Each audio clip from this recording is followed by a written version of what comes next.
పుత్ర పవిత్రాత్మ నామమున ఆమేన్. మన ప్రభువగు యేసుక్రీస్తు కృప, సర్వేశ్వరుని ప్రేమ, పవిత్రాత్మ సహవాసము మీ అందరితో ఉండునుగాక. మీ ఆత్మతో నుండునుగాక. ప్రియ సహోదరి సహోదరులారా, కాలేజీకి వెళ్ళగానే థియరీ ప్రాక్టికల్స్ అని కెమిస్ట్రీలో కానీ ఫిజిక్స్లో కానీ ఈ రోజుల్లో మ్యాథమెటిక్స్లో కానీ ప్రాక్టికల్స్ ఉంటూ ఉంటాయి. Theory practicals. కాబట్టి ఈ విధంగా ఉన్నటువంటి సమయంలో థియరీ చాలా తేలిగ్గా మనం దాన్ని సంధించవచ్చు, లేకపోతే ఎదుర్కోవచ్చు. కానీ ప్రాక్టికల్స్ అనేటువంటి వచ్చేసరికి మనం చాలా జాగ్రత్తగా చేయాలి. మరి అటువంటిప్పుడు ప్రేమ అనేటువంటిది దైవ ప్రేమ, సోదర ప్రేమ. దైవ ప్రేమ చాలా తేలికైనది. దేవుని ప్రేమించడం చాలా తేలికైనటువంటి విషయము. మనం దేవుని ప్రేమించడంలో మనకంటే ఇంకా గొప్పవారు ఎవరు ఉండరు, నాతో సహా.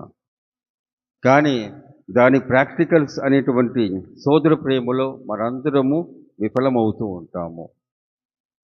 గమ్మత్ ఏంటంటే దేవుని యొక్క ప్రేమలో సైతాను ఏ విధముగా శోధించదు, ఏ విధముగా ఆటంకపరచదు.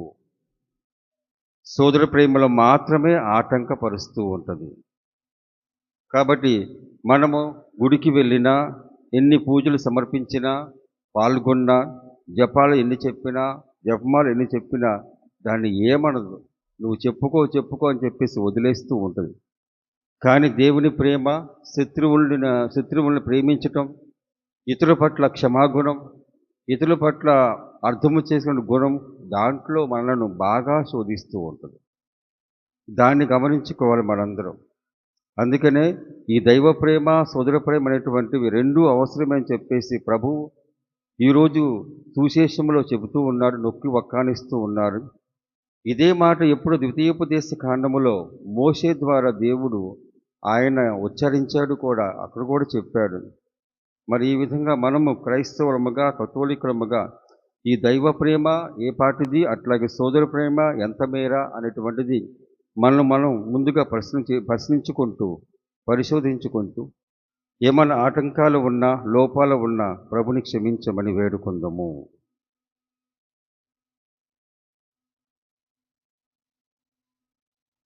సర్వశక్తి గల సర్వేశ్వరుని చెంతను, సహోదరి సహోదరులారా, నీ చెంతను నా పాపమును ఒప్పుకొనుచున్నాను. ఏలైనా తలంపు చేతను, వాక్కు చేతను, క్రియల చేతను, అశ్రద్ధ చేతను బహుపాపములు చేసితిని.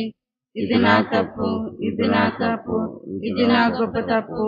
అందుచేత నిత్య కనికైన పరిశుద్ధ మరియమాతను, సకల దూతలను, పునీతులను, సహోదరి సహోదరులారా, మిమ్మును నా కొరకు మన ప్రభు అయిన సర్వేశ్వరుని ప్రార్థింపవలెనని బ్రతిమాలుకొనుచున్నాము. సర్వశక్తి గల సర్వేశ్వరుడు మనకి దయచూపి మన పాపమును మన్నించి మన నిత్య జీవితమునకు చేర్చునుగాక. ఆమేన్. ప్రభువా దయచూపుము, ప్రభువా దయచూపుము, క్రీస్తువా దయచూపుము, క్రీస్తువా దయచూపుము, ప్రభువా దయచూపుము. ప్రభువా దయచూపుము. ప్రార్థించుదము. ఓ ప్రభువా, మా హృదయములను నీ అనుగ్రహముతో నింపుము.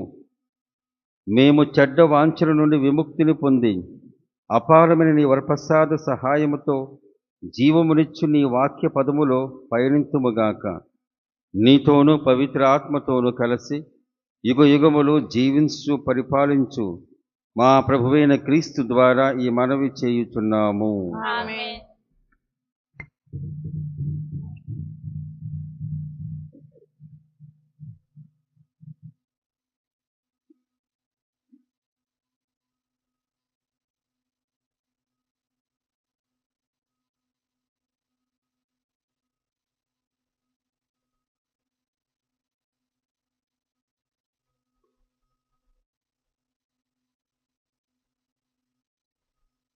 మొదటి పట్నము.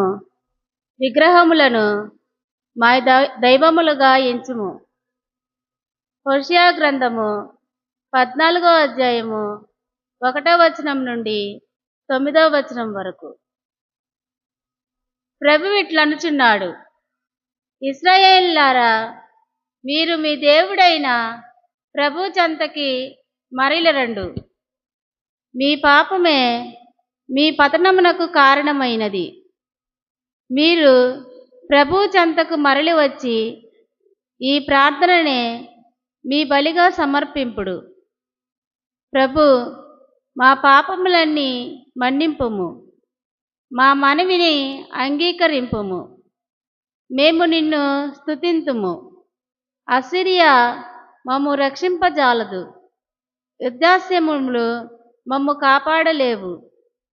మేమిక మీదట విగ్రహములను మా దైవములుగా నెంచము. దిక్కులేని వానికి జాలుచూపు వాడవు నీవే. ప్రభు ఇట్లనుచున్నాడు, నేను నా ప్రజల దోహబుద్ధిని కుదుర్తును, నిండు హృదయముతో వారిని ప్రేమింతును. వారిపైన ఇక కోపింపను. ఎండిన నేలపై కురియు మంచు వలె నేను ఇశ్రాయేలును ఆదరింతును. వారు పువ్వుల వలె వికసింతురు, లెబనోను చెట్ల వలె దృఢముగా వేరుదున్నుదురు. వారికి కొత్త చిగుళ్ళు పుట్టగా ఒలీవు చెట్ట వలె సుందరముగా అలరారుదురు. లెబనోను దేవదారుల వలె పరిమళములు వెదజల్లుదురు. ఆ జనులు మరలా నా నీడన బ్రతుకుదురు. పొలములలో పంటలు పండించుకొందురు. వారు ద్రాక్ష తోట వలె ఫలింతురు. లెబనోను ద్రాక్షారసము వలె ఖ్యాతి తెచ్చుకొందురు. ఎఫ్రాయిమీయులు మరలా విగ్రహముల జోలికి పోరు. నేను వారి మనములు ఆలించి వారిని కరుణింతును. ఎల్లప్పుడూ పచ్చగా నుండి చెట్టు వలె వారికి నీడనిత్తును. వారు నా నుండి దీవెనలు బడయుదురు. జ్ఞానము గల వారందరి విషయములను గ్రహింతురు. వివేకము గలవారు ఈ సంగతులను అర్థం చేసుకొందురుగాక. ప్రభు మార్గములు తిన్ననివి, సజ్జనులు వాని వెంట నడుతురు. కానీ దుష్టులు వారి నుండి వైదొలిగి కాలుజారి పడిపోవుదురు. ఇది ప్రభువాకు. సర్వేశ్వరునికి వందనములు. ప్రత్యుత్తర గీతము, కీర్తన 81. అందరూ నేను మీ దేవుడైన ప్రభుడను, మీ దేవుడైన ప్రభుడను. నా మాటలు వినుడు, నా మాటలు వినుడు. మీ భుజముల మీద నుండి బరువును దింపినది నేనే, మీ చేతిలోల నుండి గంపలను తొలగించినది నేనే. మీరు ఆపదలో నుండి నాకు మొరపెట్టగా నేను మిమ్ము ఆదుకొంటిని. అందరూ నేను మీ దేవుడైన ప్రభుడను, మీ దేవుడైన ప్రభుడను. నా మాటలు వినుడు, నా మాటలు వినుడు. తుఫానులో దాగుకొనియుండి మీకు జవాబును ఇచ్చి తిని, మెరీబా జలముల వద్ద మిమ్ము పరీక్షించి తిని. నా ప్రజలారా వినుడు, నేను మిమ్ము హెచ్చరించుచున్నాను. ఇశ్రాయేలులారా, మీరు నా మాట వినిన ఎంత బాగుండును. అందరూ నేను మీ దేవుడనైన ప్రభుడను, మీ దేవుడనైన ప్రభుడను. నా మాటలు వినుడు, నా మాటలు వినుడు. మీరు అన్యదైవములను కొలవరాదు, పరదైవమునకు మొక్కకూడదు. నేను మీ దేవుడనైన ప్రభుడను. ఐగుప్తు దేశము నుండి మిమ్ము తోడుకొని వచ్చిన వాడను. మీరు నోరు తెరిచినా చాలు, నేను మీకు చాలినంత భోజనము పెట్టెదను. అందరూ నేను మీ దేవుడైన ప్రభుడను, మీ దేవుడనైన ప్రభుడను. నా మాటలు వినుడు, నా మాటలు వినుడు. కానీ నా ప్రజలు నా మాట వినటలేదు. ఇశ్రాయేలీయులు నాకు అవిధేయులుగా ఉన్నారు. నేను వేగిరమే వారి శత్రువులను ఓడించి ఉందును, వారి విధులను జయించి ఉందును. నేను మిమ్ము మేలైన గోధుమతో పోషించి ఉందును, కొండ తేనెతో తృప్తిపరిచి ఉందును. అందరూ నేను మీ దేవుడనైన ప్రభుడను, మీ దేవుడనైన ప్రభుడను. నా మాటలు వినుడు, నా మాటలు వినుడు. సువిశేషమునకు ముందు వచనము. హృదయ పరివర్తనము చెందుడు, పరలోక రాజ్యము సమీపించి ఉన్నది అని ప్రభు పలుకుచున్నాడు.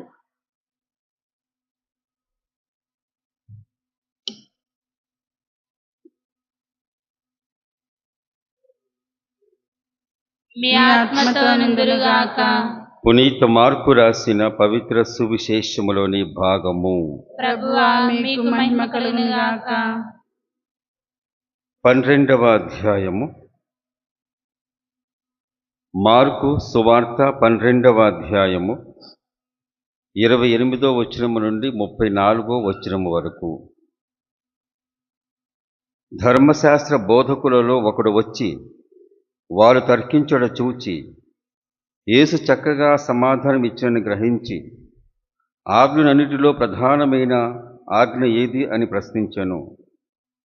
అందుకు యేసు, ఇజ్రాయేలులారా వినుడు, మన దేవుడైన ప్రభువు ఏకైక ప్రభువు. నీ దేవుడైన ప్రభువును నీ పూర్ణ హృదయంతోనూ, పూర్ణ ఆత్మతోనూ, పూర్ణ మనస్సుతోనూ, పూర్ణ శక్తితోనూ ప్రేమింపవలెను. ఇది ప్రధానమైన ఆజ్ఞ. నిన్ను నువ్వు ప్రేమించుకున్నట్లు నీ పొరుగువారిని ప్రేమింపుము. ఇది 2వ ఆజ్ఞ. వీరిని మించిన ఆజ్ఞ మరొకటి లేదు అని సమాధానమిచ్చెను. అప్పుడు అతడు, బోధకుడా, నీవు యథార్థమును చెప్పితివి. దేవుడు ఒక్కడే, ఆయన తప్ప మరొకడు లేడు. ఆయనను పూర్ణ హృదయముతో, పూర్ణ మనస్సుతో, పూర్ణ శక్తితో ప్రేమించుటయు, తనను తాను ప్రేమించుకున్నట్టు తన పొరుగు వారిని తాను ప్రేమించుటయు సమస్త దహన బలుల కంటే, సమస్త బలుల కంటే ఘనమైనది అని పలికెను. చక్కగా సమాధానమిచ్చిన ధర్మశాస్త్ర బోధకుడితో యేసు, దేవుని రాజ్యమునకు నీవు దూరముగా లేవు అనెను.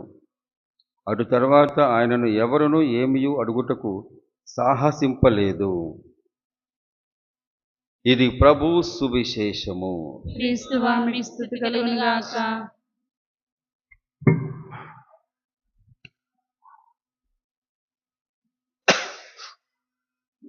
ప్రియ సహోదరి సహోదరులారా,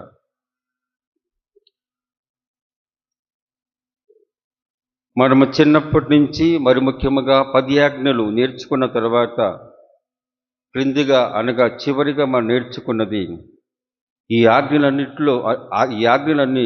2 ఆజ్ఞల్లో ఇమిడి ఉన్నవి. అది దైవ ప్రేమ, సోదర ప్రేమ. చిన్నప్పటి నుంచి చదువుకుంటూనే ఉంటాము. ఈ దైవ ప్రేమ గురించి, సోదర ప్రేమ గురించి చాలా ప్రసంగాలు విని ఉంటాం. ఈ దైవ ప్రేమ థియరీ అయితే సోదర ప్రేమ ప్రాక్టికల్స్ అయిపోతూ ఉంటాయి. కాబట్టి దీంట్లో మనము ఈ ప్రాక్టికల్స్లో మనము ఈ అనుసరణలో మనము ఎప్పుడైతే ఉత్తీర్ణత పొందుతూ ఉంటామో అదే మనకు పరలోక రాజ్యాన్ని ప్రాప్తింప చేస్తుంది అని ప్రభు తుది తీర్పులో చెబుతూ ఉన్నాడు. ఎందుకంటే తుది తీర్పు యొక్క కొలమానం నీ సహోదరునితో ఏ విధముగా ఉన్నావో, అత్యల్పుడుగా ఉన్నటువంటి నీ సహోదరుడితో నీవు ఏ విధముగా ప్రవర్తించావు, దాహముగా ఉన్నప్పుడు, ఆకలి కొనినప్పుడు, వస్త్రహీనుడై ఉన్నప్పుడు, రోగముతో ఉన్నప్పుడు, చెరసాల్లో ఉన్నప్పుడు ఏ విధంగా స్పందించావు, సరిగ్గా స్పందించావా లేకపోతే వ్యతిరేకంగా స్పందించావా, దాన్ని బట్టి. అందుకనే క్రీస్తు భగవంతుని కూడా యేసు ప్రభుని ఏ విధంగా శోధించిందంటే సోదర ప్రేమ రూపములోనే. దేవునితో ఉన్నప్పుడు, దేవునితో ప్రార్థించేటప్పుడు, లేకపోతే దేవుని ప్రార్థించేటప్పుడు ఎప్పుడు ఆయన శోధించలేదు. గెత్సెమనే తోటలో శోధించినట్టుగా మనకు తెలుస్తూ ఉంది.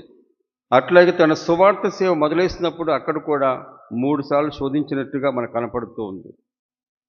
అక్కడ కూడా ఆయన శోధించింది, ఇదిగో ఉదాహరణకు రాళ్ళను రొట్టెలుగా మార్చుము అంది. ఈ రాళ్ళను రొట్టెలుగా మార్చేటువంటి క్రమము ఎప్పుడు జరిగిందంటే ప్రజలందరూ ఆకలితో ఉన్నప్పుడు వారికి ఆహారం ఇవ్వటానికి గాను అందరి ముందు ఆ రాళ్ళు కనుక రొట్టెలుగా మారినప్పుడు తప్పనిసరిగా ఏమవుతూ ఉంటుంది, అప్పుడు అందరి ముందు ఆ విధంగా గొప్ప అద్భుతము చేసినందుకు గాను ఇదిగో ఈయన మెస్సియా అని చెప్పేసి ఆయన కావలసిన కిరీటం వస్తుంది అనేటువంటి భావనతో శోధించింది. ప్రభు దాన్ని తిరస్కరించాడు. మిగతా సోదరులు కూడా అంతే. అందరూ చూసే విధముగా, అందరూ నిన్ను గమనించే విధముగా చెయ్యి. ఇదిగో పై శిఖరములకు వెళ్ళు, దూకుము. అప్పుడు దేవదూతలు వచ్చేసి నిన్ను అద్భుతముగా ఈ విధముగా నిన్ను కాపాడుతూ ఉంటాయి. ఆ సమయంలో అందరూ చూస్తారు. అట్లాగే మొత్తం రాజ్యాన్ని మొత్తం చూపిస్తూ అధికారాన్ని ఎరవేస్తూ అంటూ ఉంది, ఇదిగో నన్ను గనుక ఆరాధించినట్లయితే నీకు ఇటువంటిది ఇస్తానని చెప్పేసి శోధిస్తూ ఉంది. కాబట్టి దైవ ప్రేమ, ఆయన దైవ కుమారుడు కాబట్టి దైవ ప్రేమలో ఏ విధమైన శోధన ఉండదు. గెత్సెమనే తోటలో కూడా ఆయన ఎక్కడ శోధింపబడ్డాడు? ప్రజల కోసమై శిలువపై మరణం పొందటానికి గాను ఆయన ఇదిగో తండ్రి ఈ పాత్రను తొలగించమని చెప్పేసి అన్నప్పుడు ఆ సమయంలో ఆ సైతాను శోధ గురయ్యాడు.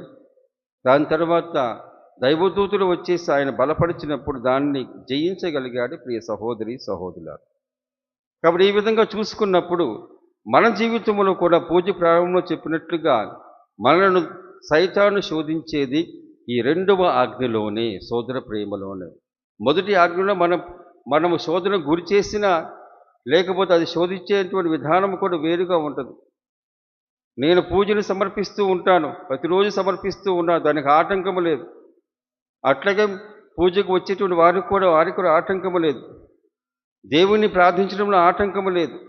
ఒకవేళ ఒకరోజు బద్దకిస్తామేమో, రేపు చేద్దామని చెప్పేసి ఆ భావన ఉంటుందేమో, కానీ చేస్తూ ఉంటాం. ఏదో ఒక అవసరం వస్తుంది, చేసేస్తూ ఉంటాం. ఏదో ఒక బాధ వస్తుంది, పరిగెత్తుకు వచ్చేస్తూ ఉంటాం. ఆ విధంగా వచ్చేస్తూ ఉంటాం. ఆ విధంగా వచ్చేటువంటి సమయంలో మనము గ్రహించడం లేదు, ఇదిగో దీనిలో మనకి ఒక ఆశ ఉంది, లేకపోతే దేవుని పట్ల మనకు శ్రద్ధ ఉంది అని చెప్పేసి ఆ భావంతో వచ్చేస్తూ ఉంటాం.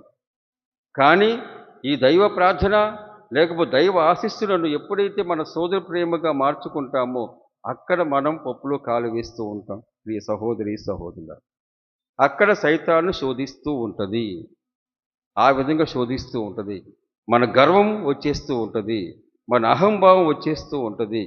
ఎందుకు క్షమించాలి, ఎందుకు నేను ఆ విధంగా ఉండాలి అనేటువంటి భావాలు వచ్చేస్తూ ఉంటాయి.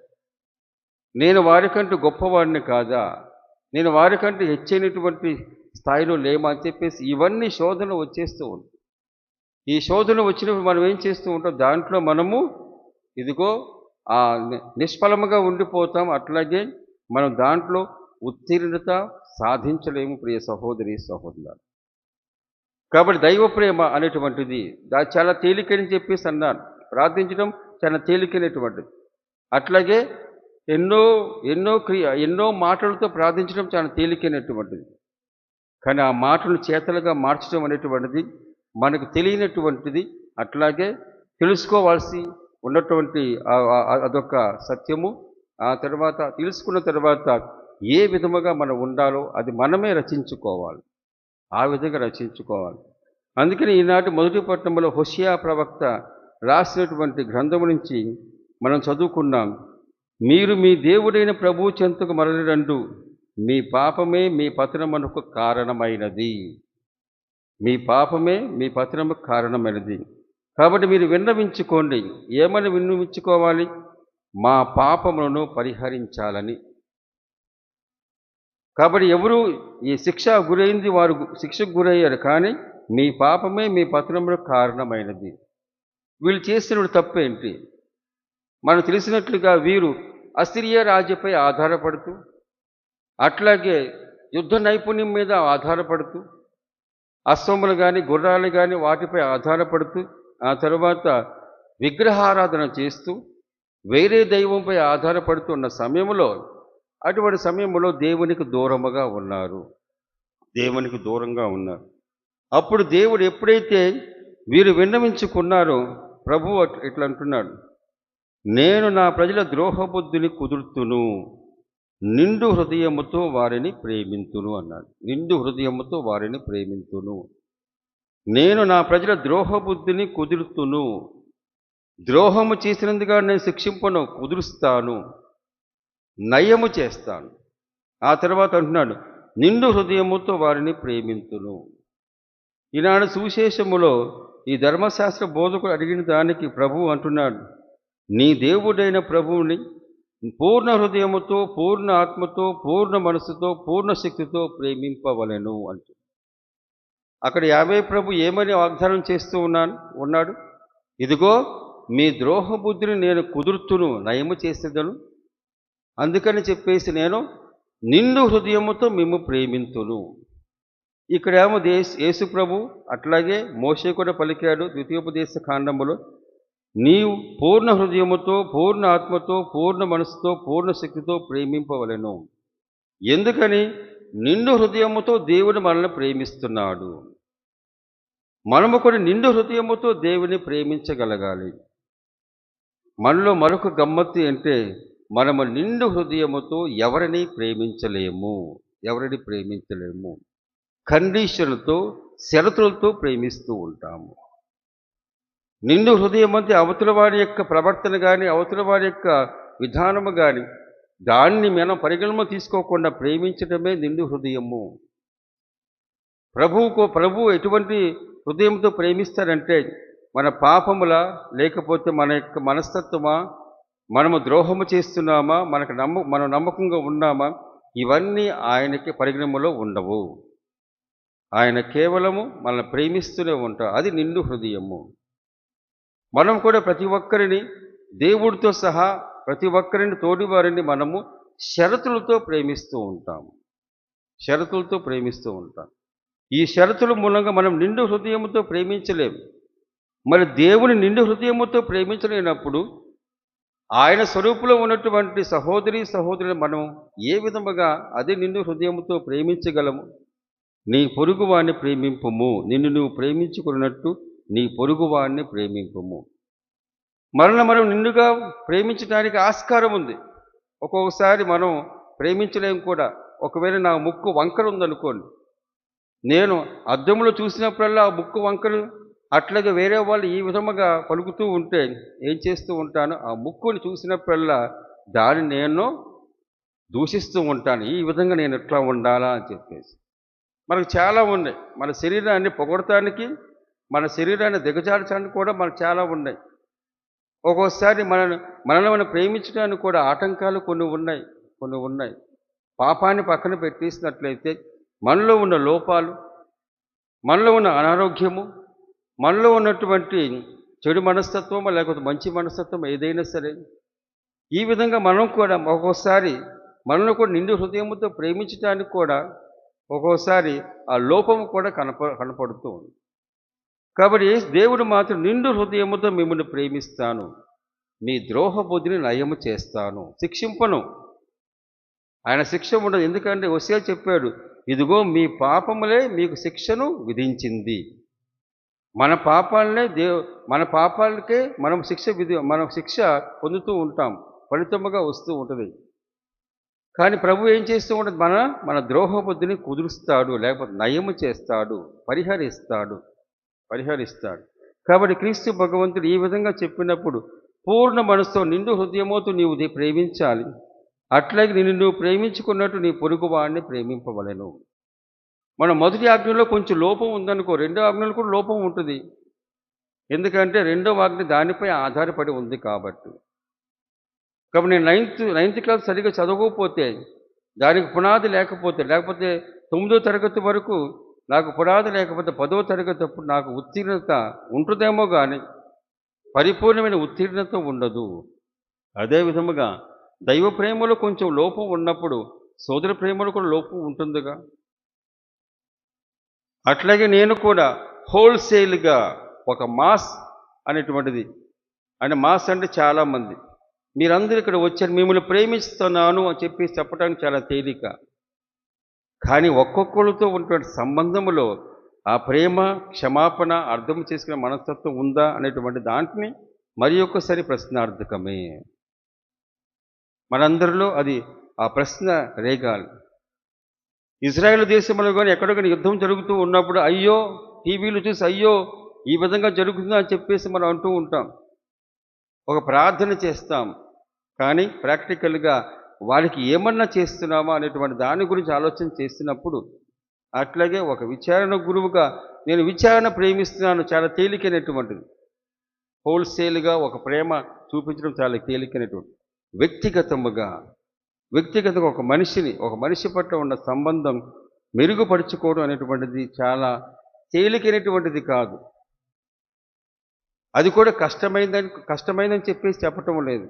కానీ ఒకసారి దాంట్లో లోపం ఉంటుంది ప్రియ సహోదరి సహోదరులారా. కాబట్టి దైవ ప్రేమ అనేటువంటిది మన ఆధ్యాత్మిక క్రియ.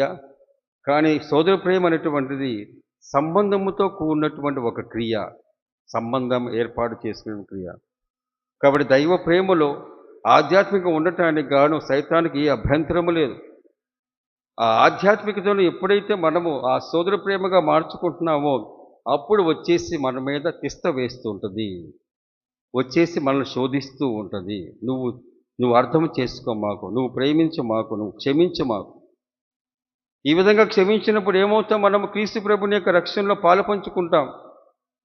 క్రీస్తు ప్రభు క్షమించాడు, ఆయన శిలువపై ఉంటూ క్షమించాడు. ఆ సమయంలో క్షమించేటువంటి గుణము ఆయన అలవర్చుకున్నాడు. మనము ఆ క్షమాగుణముల భాగం పొందినప్పుడు ఏమవుతూ ఉంటుంది? ప్రభువు అక్కడ ఉంటాడు, ఆ రక్షణ వస్తూ ఉంటుంది. ఆ రక్షణ వచ్చినప్పుడు మరి ఆయన జనాభాలో కొంచెం తేడా ఉంటుంది కదా. కాబట్టి ఈ విధంగా ఆలోచన చేయని ప్రియ సహోదరి సహోదరులారా. కాబట్టి మనము ఈ సైతాన్ని ఎదిరించడానికి గాను ముందుగా నిండు హృదయముతో ప్రభుని ప్రేమించాలి. ఆ తర్వాత అదే ప్రేమను మన తోటి సహోదరుల పట్ల పంచుకోవటం అనేటువంటిది మన దైవ ప్రేమ ఆధ్యాత్మికత పెంచుతూ ఉంది. కానీ ఈ సోదర ప్రేమ మానవ సంబంధాన్ని మెరుగుపరుస్తూ ఉంటుంది. మనకి రెండూ అవసరమే. ఈ ఆధ్యాత్మికతను ఏ విధముగా మనము ఈ మానవ సంబంధంగా మార్చుకుంటామో, అనువాదము చేసుకుంటామో, అది దేవుని శక్తి మూలముగా, అట్లాగే మన మంచితనం మూలముగా, మన మంచి హృదయం మూలముగా జరుగుతూ ఉంటుంది. అటువంటి శక్తిని, కృపను దయచేయమని మనస్సారా ప్రభుని ప్రార్థించుకుంటూ ఈ పూజా బలిలో పాల్గొందాము.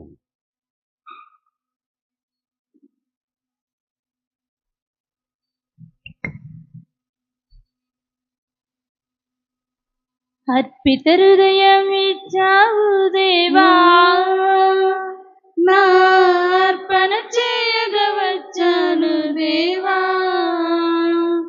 అర్పించదన సర్వమును దేవా, నా అర్పణ హారతి అందుకో దేవా. అర్పిత హృదయం ఇచ్చావు దేవా, ఒక లేని పేదను, బలి కానుక తెలియని దీనను ఓ దేవా.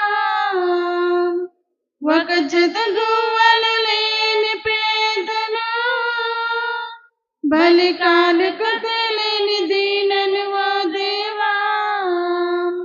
పేదరాలి దీనత్వముతో వచ్చాను, సంతసంబున పని పూర్తిని చేయు. పేదరాలి దీనత్వముతో వచ్చాను, సంతసంబున పని పూర్తిని చేయు. అర్పిత హృదయం ఇచ్చావు దేవా, నా అర్పణ చేయగవచ్చాను దేవా.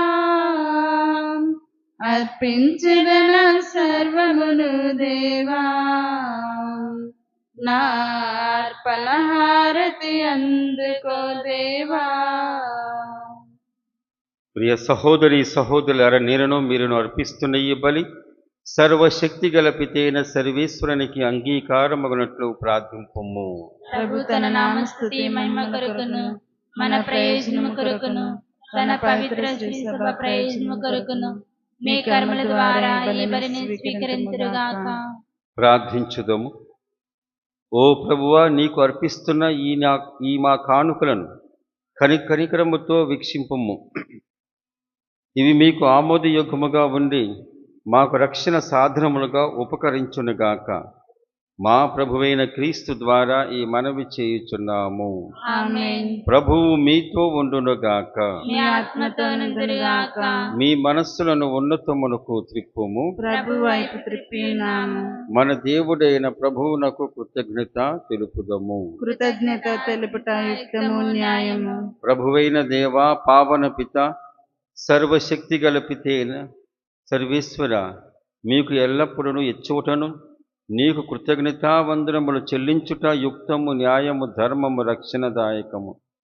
ఏలైనా మేము నిగ్రహముగా జీవిస్తూ నీకు కృతజ్ఞత తెలపవలనని నీవు చిత్తగించితివి.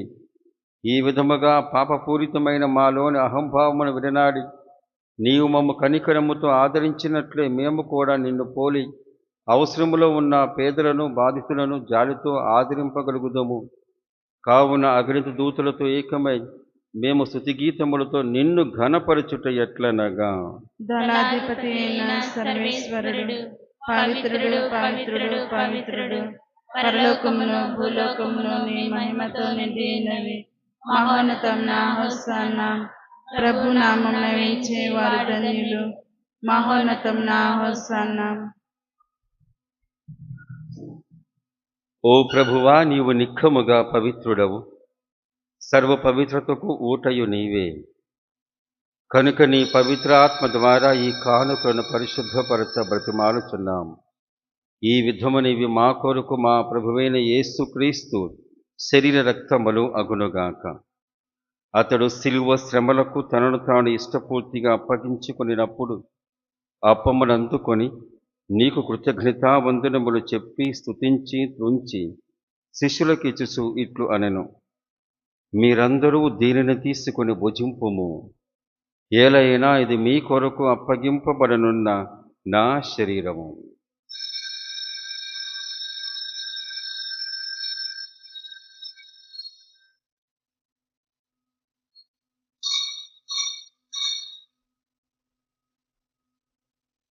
ఆ విధముననే భోజనానంతరము పాత్రమునందుకొని మరల నీకు కృతజ్ఞతావందనములు చెప్పి శిష్యులకిచ్చుచు ఇట్లు అనెను, మీరందరూ దీనిని తీసుకుని దీని నుండి పానము చేయుడు. ఏలైనా ఇది నూతన నిత్య నిబంధన యొక్క నా రక్తపు పాత్రము. ఇది మీ కొరకును అనేకుల కొరకును పాప పరిహారమునకై ధారవోయబడును. దీనిని నా జ్ఞాపకార్థము చేయుడు.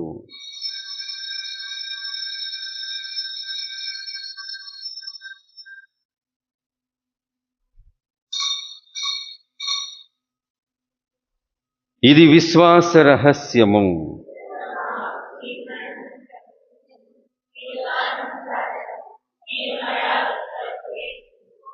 కనుక తండ్రి, క్రీస్తు మరణమును ఉత్థానమును స్మరించుచు జీవం మొసగి అప్పమును రక్షణ పాత్రము నీకు సమర్పించున్నాము.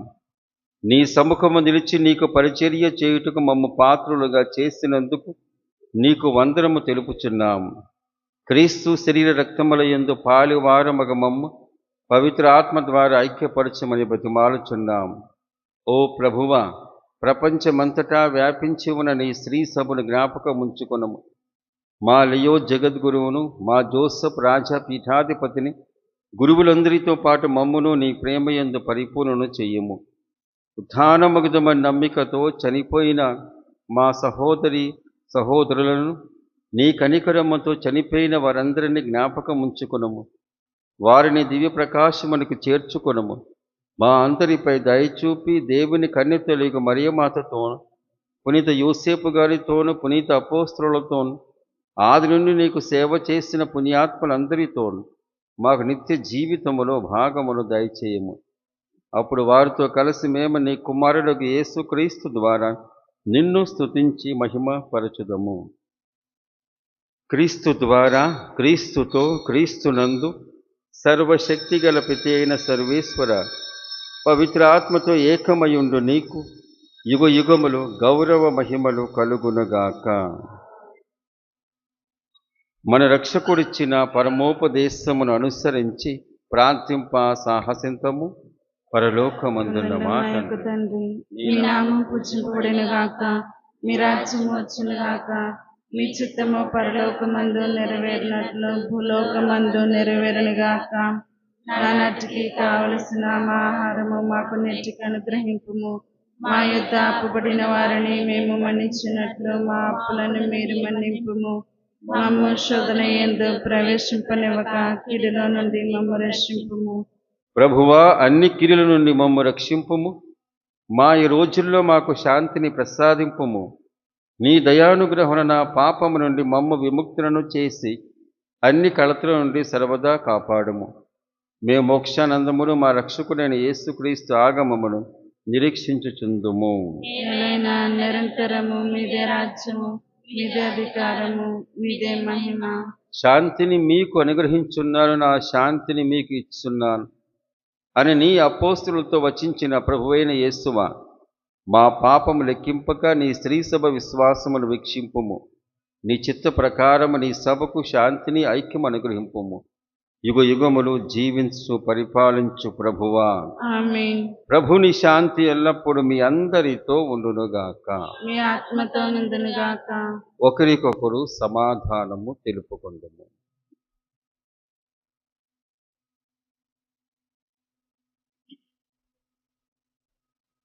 సర్వేశ్వరుని గొర్రెపిల్ల, లోక పాపములను పరిహరించు ప్రభువా, మాకు దయచూపుము.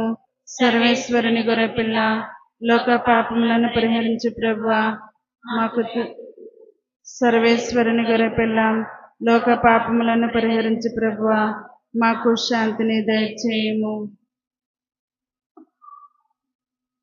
ఇదిగో సర్వేశ్వరుని గొర్రె పిల్ల, ఇదిగో లోక పాపమును పరిహరించు ప్రభువు. ఈ గొర్రె పిల్ల విందుకు పిలువబడిన వారు ధన్యులు.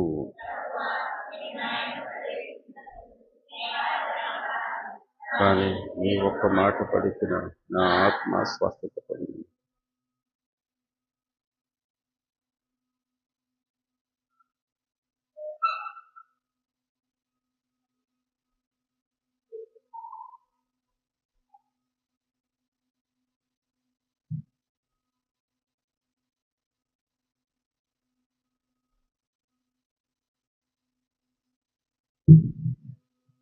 हे प्रभु येसुदेवा, నీవే కదా నిరీక్షణ, కరుణతో కావరావా, నీ అందే మా నమ్మిక.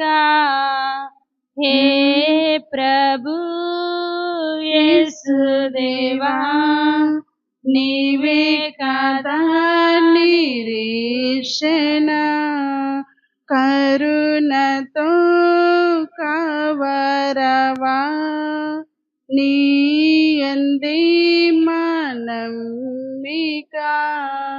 దివ్యనాథ దీనరక్ష, పాపములన్ పరిహరించు. దివ్యనాథ దీనరక్ష, పాపములన్ పరిహరించు. రావా రాజా మమ్మేలగా, మారుదిని అలంకరింపా. హే ప్రభు యేసుదేవా, నీవే కదా నిరీక్షణ, కరుణతో కవరవా, నీ యందే మా నమ్మిక. ముక్తి మార్గం మాదు దేవా, కలకాలము కాంక్షించుచు. ముక్తి మార్గం మాదు దేవా, కలకాల. క్రీస్తుని శరీరమా, క్రీస్తుని రక్తమా, క్రీస్తుని ప్రక్కలో నుండి కారిపడిన నీళ్ళ, క్రీస్తువు అనుభవించిన కష్టమా, ఓ మంచి యేసువా, మీ గాయముల లోపల నేను మిమ్ము ఎడబాయినట్లు దుష్ట శత్రువుల చేతిలో దొరకకుండా నా మరణ సమయమునందు నన్ను మీ సన్నిధికి, అప్పుడు మీ పునీతులతో కూడా ముగింపు లేని కాలము పరిపూర్ణ ఫలము గల జపము. మహామధురముతో నిండిన మంచి యేసువా, దాసుడనైన నేను దేవరవారి సముఖములో మోకాళ్ళ మీద నిలిచి సాష్టాంగపడి నా చేతులను నా కాళ్ళను తొలిచినారు.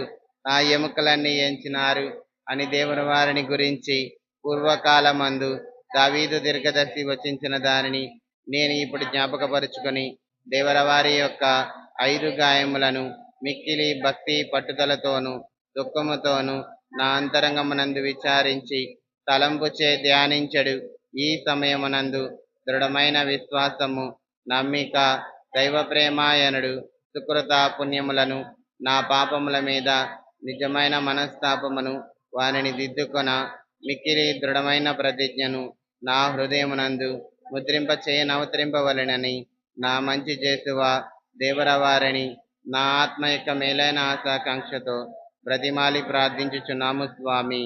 ఆమీన్. గురువుల కొరకు జపము. నిత్య గురువులైన యేసు ప్రభు మీ గురువులను మీ పరిశుద్ధ హృదయమునందు సురక్షితముగా నుంచుకొనండి. మీ పవిత్ర శరీరమును తాకెడు వారి కరములను పావనముగా నుంచండి. మీ మహనీయ గురుపట్టముచే ముద్రింపబడిన వారి హృదయములకు లోకమలినము సోకనీయక ఎల్లప్పుడూ పరిశుద్ధముగా నుండునట్లు చేయండి. మీ దివ్య ప్రేమ వారిని లోకాశల నుండి కాపాడునుగాక. వారి ఆత్మలు మిగుల ఫలవంతమగునుగాక. వారి పరిచర్యను పొందువారు ఈ లోకములో వారికి ఆనందమును ఊరటను వసగి పరలోకములో వారికి నిత్య భాగ్యము యొక్క కిరీటముగా నుండి చిత్తగించండి. ఆమేన్. ప్రార్థించుదము. ఓ ప్రభువా, ఈ దివ్య సంస్కారములో పాల్గొనడం ద్వారా మా మనస్సులు శరీరములు నీ శక్తితో ప్రభావితమగునుగాక. ఈ దివ్య విందులో పాలు పంచుకున్న మేము నిన్ను పూర్ణ హృదయముతో ప్రేమించినట్లును మమ్ము మేము ప్రేమించుకున్నట్లు మా పొరుగువారిని కూడా ప్రేమించినట్లు చేయము.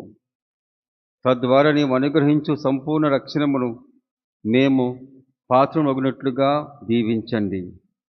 మా ప్రభువైన క్రీస్తు ద్వారా ఈ మనవి చేయుచున్నాము. ఆమేన్. ప్రభువు మీతో ఉండునుగాక. మీ ఆత్మతో ఉండునుగాక. సర్వశక్తిగల సర్వేశ్వరుడు పితా, పుత్ర, పవిత్రాత్మ మిమ్మందరిని ఆశీర్వదించి కాపాడునుగాక. ఆమేన్. పూజ సమాప్తమైనది. సమాధానముతో వెళ్ళి క్రీస్తుని ప్రేమలో జీవించండి. సర్వేశ్వరునికి వందనములు. ఎంతో వింత ఎంతో చింత యేసునాథు మరణమంత. ఎంతో వింత ఎంతో చింత యేసునాథు మరణమంత. పంతముతో చేసిరంత సొంత ప్రజలు స్వామినంత. ఎంతో వింత ఎంతో చింత